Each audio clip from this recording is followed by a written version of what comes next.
하나님, 방울꽃, 파랭이꽃, 붓꽃, 이름을 다 부를 수 없는 예쁜 꽃들로 점점 푸르러가는 뜰악을 갈아입히시는 주님께서 애청자 여러분의 마음에 생기를 가득 넘치게 해주시기를 빌면서 창세기 14장의 말씀을 봉사하겠습니다. 창세기 14장은 고대 팔레스티나 도시국가들의 전쟁 상황을 알려주는데요. 아브라함이 조카 롯을 구하기 위해서 약탈자들을 추격한 이야기입니다. 14장 14절에서는 아브라함의 행위에 대해서 아브라함은 자기 조카가 잡혀갔다는 소식을 듣고 자기 집에서 태어나서 훈련받은 장정 318명을 불러 모아 단까지 쫓아갔다고 설명합니다. 아브라함이 야습전을 펴서 모든 것을 되찾아왔던 그 전쟁은 조카에 대한 사랑과 침략자들에 대한 정당방위였음을 성서는 분명히 알려주고 있어요. 평화를 존중하던 반유목민 성조들의 역사에서 예외로 아브라함이 전쟁 영웅이 되는 이 이야기는 아브라함의 동족애와 더불어 큰 그의 그 도량을 보여주기도 합니다. 이 아브라함의 태도를 묵상하면서 무기란 원래 좋지 않은 도구로서 군자가 쓸 연장이 아니고 어쩔 수 없이 사용해야 할 때는 욕심이 없고 평안하고 맑은 마음으로 써야 한다는 노자님의 말씀이 떠올랐어요. 남의 땅이나 재산을 탐해서 전쟁을 도발하는 만행을 저질러서는 안 된다는 말씀이죠. 피치 못할 전쟁을 해서 승리를 했다 해도 승전가를 부를 것이 아니라 장례를 치르듯 해야 한다고 우리 성령께서 말씀을 하시는데, 어쩔 수 없는 상황에서 전쟁을 하기는 했어도 패전국의 슬픔을 더불어 울어주는 아량이죠. 예수님께서 칼을 쓰는 자는 칼로 망한다고 하신 이 말씀은 보다 더 직접적으로 하시는 말씀이라고 생각합니다. 아브라함이 친족을 구하려고 나섰던 이 전쟁의 순수한 동기가 14장 21절에서부터 24절에 드러납니다. 마중 나온 소돔 임금이 아브라함에게 사람들은 나에게 돌려주고 재물은 그대가 가지시오 하고 말했지만, 아브라함은 하늘과 땅을 지으신 분이시며 지존하신 하느님이신 주님께 내 손을 들어 맹세하오. 시로라기 하나라도 신발끈 하나라도 그대의 것은 아무것도 가지지 않겠소. 그러니 그대는 내가 아브라함을 부자로 만들었다고 말할 수는 없을 것이오. 나는 아무것도 필요 없소. 다만 젊은이들이 먹은 것은 빼고 나와 함께 갔던 사람들, 이 사람들은 저의 몫을 가지게 해주시오라고 아브라함 얘기하죠. 여기에서 아브라함의 하느님께 대한 온전한 신뢰가 나타납니다. 하늘과 땅을 지으신 분이며 지존한 하느님이신 주님 외에 어떤 인간에게도 바라지 않는 아브라함의 믿음이 복을 받은 것이죠. 그래서 그는 하느님의 축복 외에는 다른 아무것도 필요 없다고 당당하게 말할 수 있는 믿음의 사람이 된 것입니다. 하느님 외에는 아무것도 필요 없는 사람만큼 힘있고 무서운 사람이 세상에 어디 또 있을까요? 아무것도 가지지 않았지만 온 세상을 마음대로 누리며 모든 것을 자유롭게 즐기면서 물질은 있든 없든 상관이 없는 대자유인의 상태입니다. 그러나 우리는 얼마나 하잘것없는 것에 붙잡혀서 자유를 잃고 비겁하고 근심 걱정에 짓눌려서 어둡게 한 세상을 살아가는지요. 해를 올려다볼 생각을 못하고 땅에 하잘것없는 부스러기에 코를 박고 치고받으며 쌈박질하는 우리가 얼마나 한심한지요. 한편 아브라함은 자신을 위해서는 아무것도 요구하지 않았지만 그와 함께 갔던 다른 사람들을 위해서는 그들의 몫을 차지하게 해주는 이 바른 분별력을 지닌 사람입니다. 우리 삶에서 주고받는 것이 참 문제인데, 잘 주고받으면 선행이고 잘못하면 악행이 되죠. 준다고 해서 다 선행이 되지 않는다는 것을 우리는 매일 신문이나 뉴스 시간에 신물나게 듣고 보고 합니다. 주고받음은 좋은 것도 나쁜 것도 실상은 아닙니다. 주어야 할 것, 받아야 할 것만 받고 주어야 할 것만 주고 할 때 아무 문제가 없어요.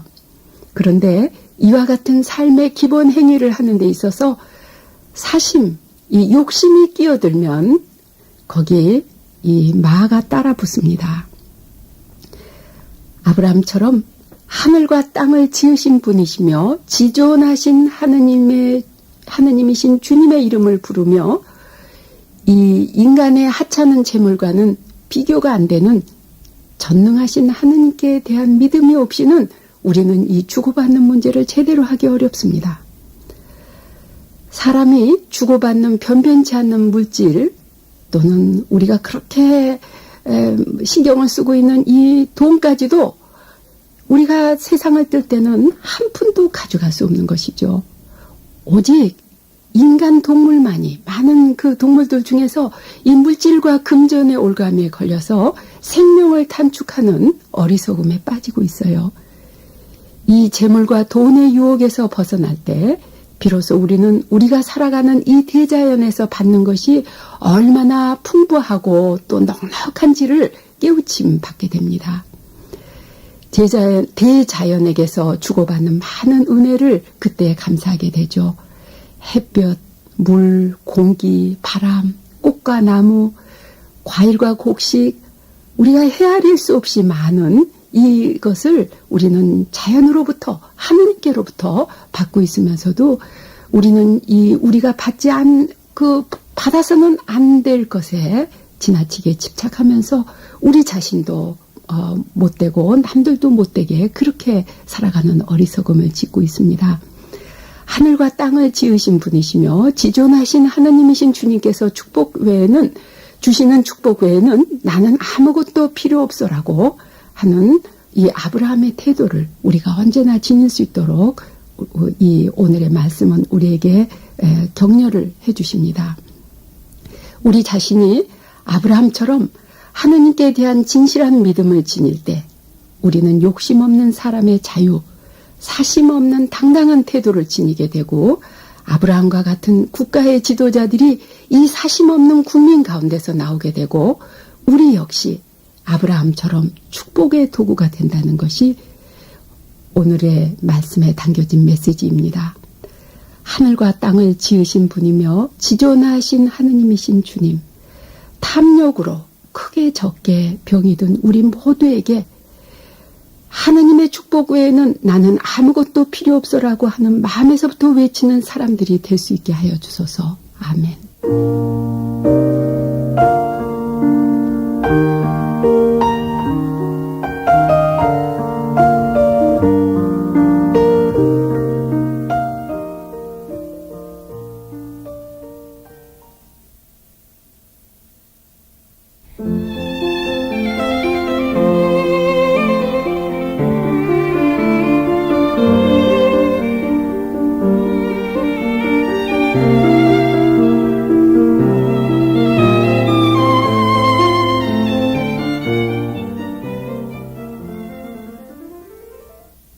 예수님, 꿀처럼 달게 풍겨오는 호박나무 꽃향기를 애청자 여러분께 축복의 선물로 드리며 주님의 평화를 빕니다. 이름처럼 후하게 널찍한 잎사귀에 큰 꽃이지만 그 목련꽃 봉우리하고 비슷했기 때문에 저는 이 고결한 꽃 모양을 기대했다가 이 후박꽃이 널브러지게 활짝 벌어진 것을 보면서 실망했었는데요. 뜻밖에도 그렇게도 다른 향기를 풍기고 있었습니다. 꽃마저 밖에 드러난 형태로 쉽게 단정해버리는 저를 나무라지 않고 짙은 향을 후하게 선사해주는 그 너그러움에, 후박꽃의 너그러움에 감사하면서 그 후박꽃 앞에서 부끄럽고 참회하는 마음이 되었어요.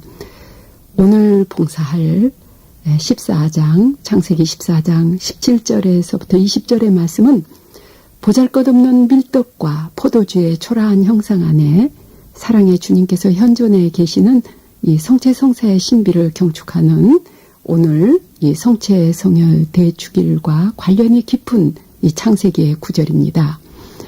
아브라함이 소돔성을 노략질에 갔던 연합군을 치고 돌아왔을 때 살렘 임금 멜키세덱이 전쟁터에서 돌아오는 허기진 군인들에게 아주 필요한 음식, 빵과 포도주를 가져왔어요.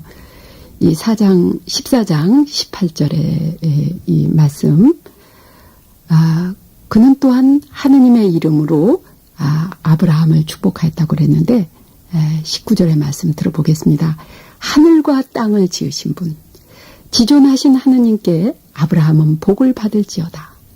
적들을 그대 손에 넘겨주신 분, 지존하신 하느님께서는 찬미 받으실지어다. 이렇게 축복하고 있습니다. 이 멜기세덱에 대해서 히브리서 7장에서 아주 소상하게 잘 얘기해주고 계시니까 참조하시기 바랍니다.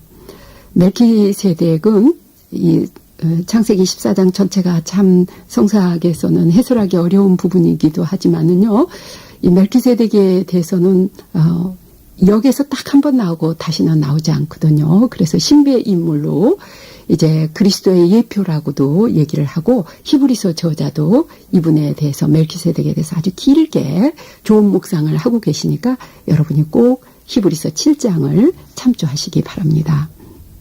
그러면 여기서 그 멜기세덱이 빵과 포도주를 가지고 나왔다 그랬는데, 그 임승필 신부님이 쓰신 새벽녘 창세기 각주에서는 멜기세덱이 아브라함에게 빵과 포도주를 가지고 나온 것은 이것은 하나의 전례 행위라고 교부들이 이 역에서부터 성찬예의 전형을 보았다고 해설을 하고 있습니다. 오늘 축이라고 아주 잘 연결이 되죠.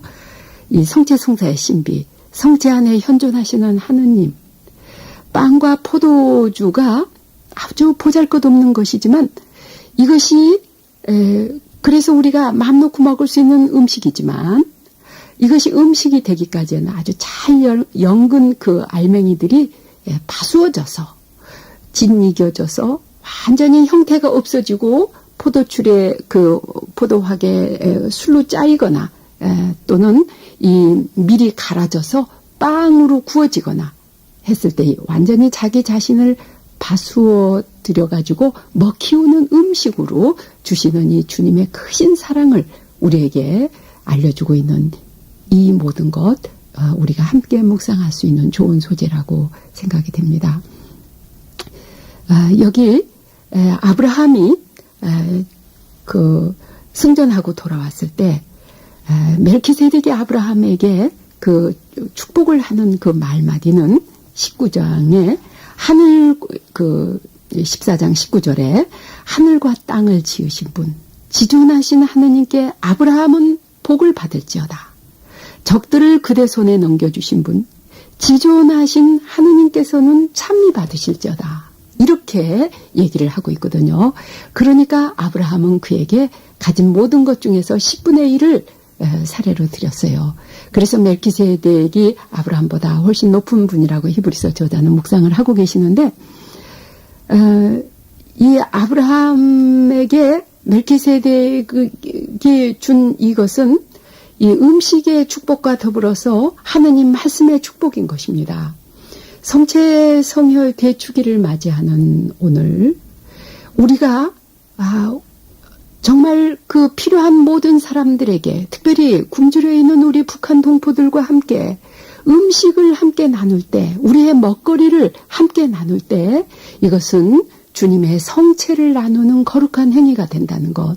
멜기세덱이 아브라함에게 그 빵과 포도주를 그 나눴을 때 아브라함으로부터 10분의 1을 오히려 받은 것처럼 우리가 우리의 가진 그 먹거리들을 함께 우리 형제들과 나눌 때 우리는 또 하나님의 축복을 받을 수도 있다는 그런 것을 여기서 이 창세기 14장에서는 우리에게 말씀을 하고 계시는 것입니다. 우리말에서 인간의 생명을 뜻하는 목숨이라는 말은 이 먹거리의 먹음과 이 숨의 숨, 그래서 이 먹고 숨을 쉬는 이것이 목숨이라고. 그래서 인간의 모진 목숨이라고 하지 않습니까? 먹지 않으면 숨을 쉴 수가 없어요. 그래서 목숨이에요. 그러면 우리는 우리들의 목숨이 보존되기 위해서 하느님께서 우리에게 먹거리를 주셨고 하느님의 숨을 주셨습니다. 인간이 먹지 못할 때는 인간의 존엄성을 상실하고 동물 이하로 완전히 그 비참해지고 맙니다. 우리가 먹지 못해서 인간의 존엄성을 상실하는 그런 상황에 있는 우리 형제들을 돕는 것은 이것은 우리들이 자선행위가 아니라 우리들의 의무인 것이죠. 이 목숨을 건져야 하는 것은 이것은 모든 것에 초월한 가장 큰 의무, 가장 중요한 의무인 것입니다. 그래서 아브라함에게 이 멜키세덱이 빵과 포도주를 먹거리를 갖다 준 것은 전쟁에서 허기져서 돌아온 군인들에 대한 사랑의 표시인 것입니다. 자기들의 목숨을 구해준 데 대한 그 감사의 표시로 먹을 것을 가져온 이 멜키세덱에게 아브라함이 그 살해를 한 것은 당연한 것이죠. 우리에게 목숨으로, 이 먹거리로 우리의 목숨을 보존하기 위해서 성체 성사를 세워주신 우리 주님의 그 큰 사랑으로 우리가 가진 모든 것을, 우리의 모든 것을 함께 나누면서, 특별히 북한 형제들과 함께 나누면서 우리 모두가 하느님께 받은 목숨으로 찬미와 영광 드리기를 빕니다. 아멘.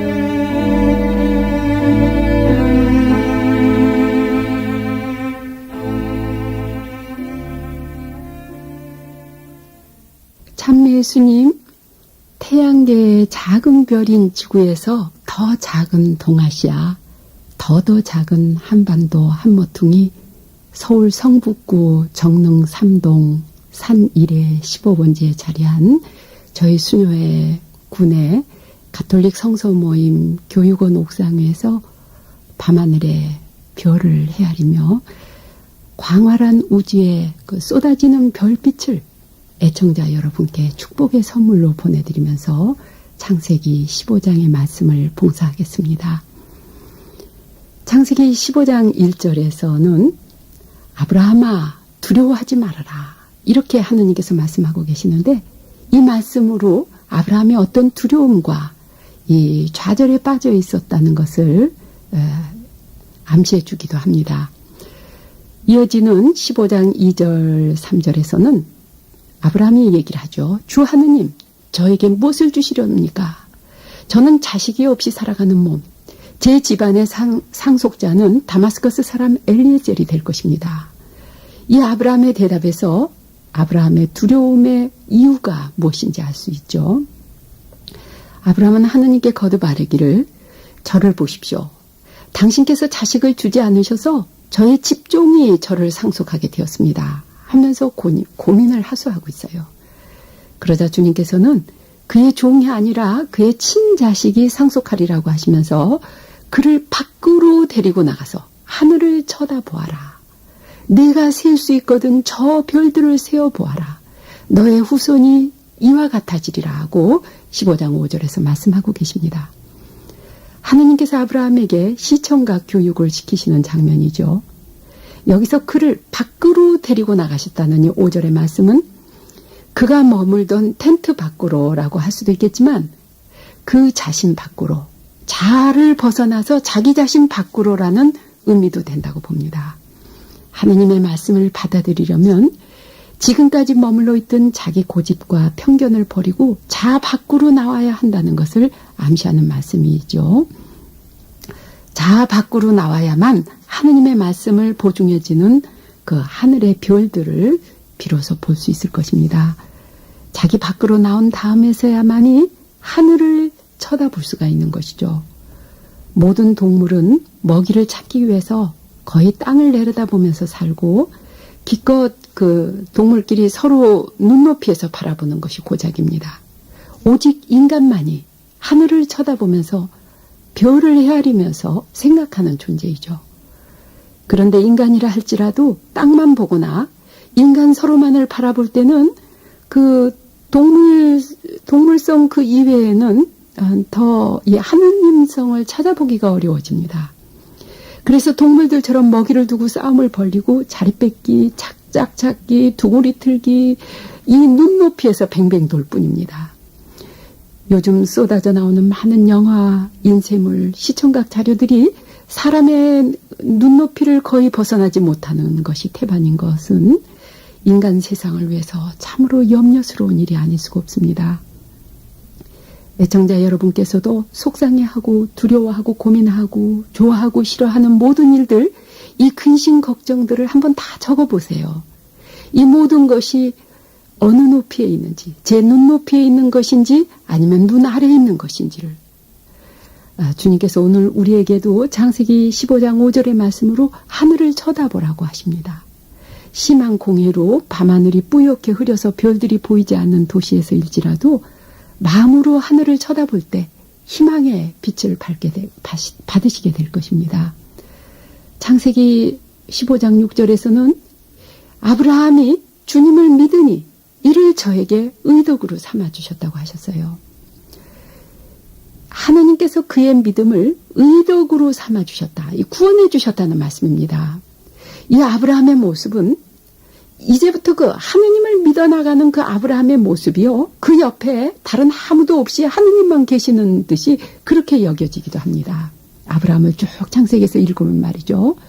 그렇게 해도 아브라함은 하느님을 신뢰하고 하느님께 바라고 하느님께서 말씀하신 것이 그대로 다 이루어진다는 것을 전적으로 믿는 인간의 모습이 이 창세기의 아브라함의 모습입니다.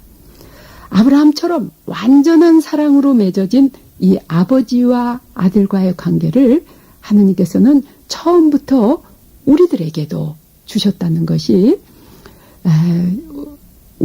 우리는 여러 가지로 묵상을 해야 되는 말씀이라고 봅니다.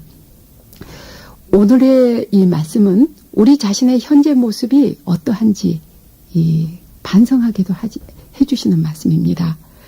우리가 나 자신과 이웃 안에 계시는 그 하느님을 보지 못하고 하늘의 별들을 바라보지 못하고 서로의 그 동물성만을 눈높이에서 그 이상 올라가지를 못하고 서로만을 바라보고 살 때 우리의 믿음의 생활은 정말 빈약하고 형편없어진다고 봐져요. 이 믿음이라는 것이 우리가 갖고 싶어서 갖는 게 아니라 또 은총이라는 것도 저는 말씀을 드리고 싶습니다. 저는 제가 저와 늘 기도를 함께하는 진고 수녀님이 얼마나 이 믿음에 뛰어나신 분인지 몰라요.